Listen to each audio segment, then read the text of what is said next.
আমি আল্লাহ ঘুমাই না, আমি আল্লাহ তোমাদের ঘুম পাড়াই এবং ঘুমের ব্যবস্থা করে দিয়েছি। وجعلنا النوم سباتا وجعلنا الليل لباسا। আল্লাহ বলেন আমি ঘুম না দিলে ট্যাবলেট খেলে তোর ঘুম হইতো না। আমি ঘুম দেই। কেন দেই? ঘুম দেওয়ার কারণ, কেন ঘুম নেই?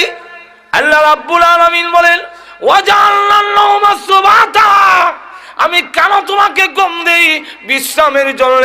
সারাদিন তুই ইট ভাড়াত কাজ করে, সারাদিন মাটি কেটে, সারাদিন ঠেলাগাড়ি ঠেলে, সারাদিন রিক্সা চালাইয়া, আরে বান্দা তুই যখন ক্লান্ত শান্ত হয়ে যাস, দোকানদারি ব্যবসা বাণিজ্য করে শরীর যখন দুর্বল হয়ে পড়ে, আমি আল্লাহ তোর ঘুম পাড়াই।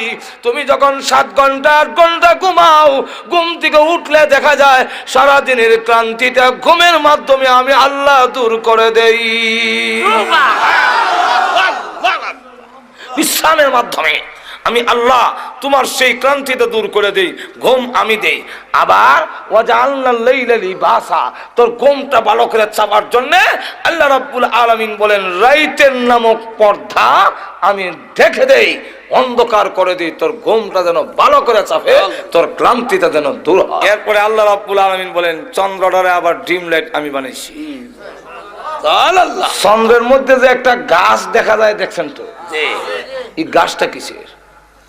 ছোট সময় বৈশাখ জ্যৈষ্ঠ মাসে সুতা ধরতাম, দৌড়ে। ধরেন নাই মনে হয় আপনারা? তো মাকে জিজ্ঞাসা করলাম, মা এই সুতা করতে গায় গো? মা কো ওই যে সান্দ একটা গাছ দেখো, এখানে এক বুন্নিতা হ্যাঁ, এই বুন্নি সুতা ছাড়ে। বিজ্ঞান যখন পড়লাম তারা কয় পৃথিবীর ছায়া। নবীর হাদিস যখন পড়লাম তখন নবী কয় পৃথিবীর ছায়াও না, গাছও না। এটা কি?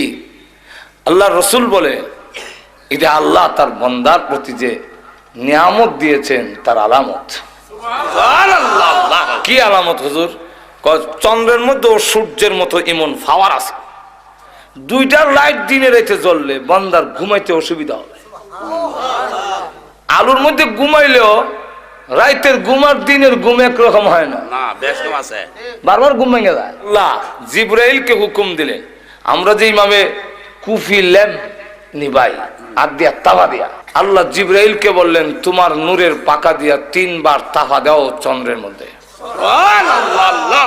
জিবরাইল আলাইহিস সালাতু ওয়াস সালাম তার নূরের পাখাকে আমরা হাতে সমানো না, চন্দ্রের মধ্যে 3 বার আঘাত করার পরে যখন নাকি এইভাবে আঘাত করে করার সাথে সাথে তার ভিতর থেকে আলু বের হয়ে গেছে। আল্লাহ হুকুম দিলেন সূর্যের সাথে এটা মিলায়া দাও, যোগ করে দাও, আর চন্দ্রের মধ্যে একটা দাগ রেখে দাও। আমার বান্দা দেখে যেন আমি আল্লাহর শুকরিয়া আদায় করে 5 ওয়াক্তের নামাজের সাজদায় পড়ে যেন যেতে পারে। এই কথা বলে পৃথিবীর মানুষেরা আমি আল্লাহ ঘুমাই না, তোমাদের ঘুম পাড়াই। আর ওই যে চন্দ্রটারে ডিম লাইট বানাই দিয়েছি তোমার ঘুমটা ভালো হওয়ার জন্য।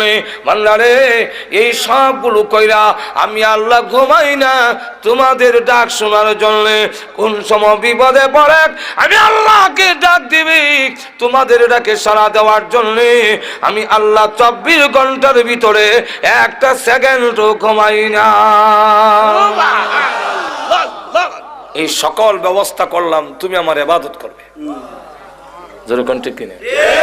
এখন হইছে কি, আমার আয়াতের দিকে যাই। আল্লাহ বলেন না, তুই অবাধ্য হয়ে যাস।